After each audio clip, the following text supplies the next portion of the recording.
के लिए है। हर किसी व्यक्ति का सबसे कठिन काम अगर कोई है तो वो कविता है, चाहे किसी भी शहर का। बहुत चुनौतीपूर्ण होता है क्योंकि पब्लिक को भी डील करना पड़ता है और नियमों का भी पालन कराना पड़ता है, तो अच्छा बुरा दोनों ही बनना पड़ता है। तो वास्तव में एक चुनौतीपूर्ण काम कर रहे हैं, पर उन्होंने कोशिश की कि चंडीगढ़ को अच्छा कहने की। सबसे ज़्यादा मैं धन्यवाद देता हूँ कि हिमाचल प्रदेश से अभी मुकुंद ने जिस प्रकार की बातें की है, तो वास्तव में हमने भी अब धीरे धीरे सब तरफ से सीखने की कोशिश की और अब लगभग सभी शहर इन सारे नए प्रयोगों के AI के आधार पर और जो भी डेटाबेस है उसको धीरे धीरे सब लोग फॉलो करना लगे। और उसके कारण से मैं सोचता हूँ कि शहरों का विकास का जो गति है वो निश्चित रूप से ठीक दिशा में चली है। लेकिन जो मेरा अनुभव जो कहता है, अगर कोई भी सिटी ये जो प्राइवेट डेवलपमेंट पर है, ये मन चाहे तो बिल्डिंगें बनाने के रास्ते बना देते हैं और एक की सड़क दूसरे से आकर के टच हो जाती है, एक का पानी दूसरा रोक देता है, दूसरे का पानी तीसरा रोक देता है। तो मैं सोचता हूँ सबसे पहले कहना चाहिए कि प्राइवेट डेवलपर्स बिना प्लान को ठीक तरह से प्लान भी अप्रूव कर देते हैं कई बार। कारण क्या है कि सबसे बड़ी समस्या किसी शहर में आती है तो पानी की निकासी की। अगर इसके प्रॉपर ड्रेनेज नहीं है तो आप बाकी सब कुछ कर दो, एक तरह से न तो वहाँ के लोकल लोगों को अच्छा लगेगा और न बाहर से आने वाले लोगों को अच्छा लगेगा। तो मैं सोचता हूँ इस बारे में आप लोग सोचें। जो ड्रेनेज सिस्टम जो आप बनाते हैं, वो ड्रेनेज सिस्टम जो है ना वो ऐसा परफेक्ट हो कि कम से कम उस शहर की बसावट को सारा कवर करते हुए पानी कहीं रुके नहीं, जैसे क्या होता है। और सबसे ज़्यादा जहाँ पानी रुकता है उस व्यक्ति को सबसे ज़्यादा तकलीफ बर्दाश्त करनी पड़ती है। तो उसका मतलब ये है कि जो कम से कम जो भी आपका मैप बना हुआ है, जो भी आपने जो है ना एक तरह से अपना प्लान जो पास कराया हुआ है, उसके अनुसार ही शहर डेवलप हो।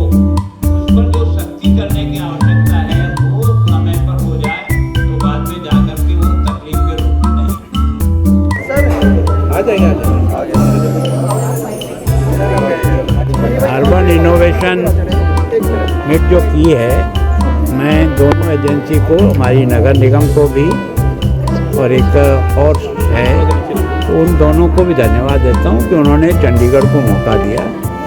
वैसे सामान्यतः चंडीगढ़ एक अच्छा शहर है, ब्यूटीफुल भी है और अच्छे ढंग से बसा हुआ है। तो मैं सोचता हूँ कि जो इनोवेशन के बारे में, विशेष करके अर्बन सिटी के बारे में है, तो कुछ चीज़ें यहाँ से जो आए हैं वो देख करके कुछ सीख सकते हैं और कुछ हम भी उनके अनुभव से कुछ चीज़ें परिवर्तन कर सकते हैं। विशेष करके जनता को जो हमारी सर्विसेज है वो बेटर कैसे हो, जनता को शुद्ध पानी कैसे मिले, आब हवा कैसे मिले, ग्रीनरी कैसे मिले, और यहाँ की एजुकेशन कैसी हो, यहाँ की हॉस्पिटल किस तरह से साफ़ सुथरे रहे।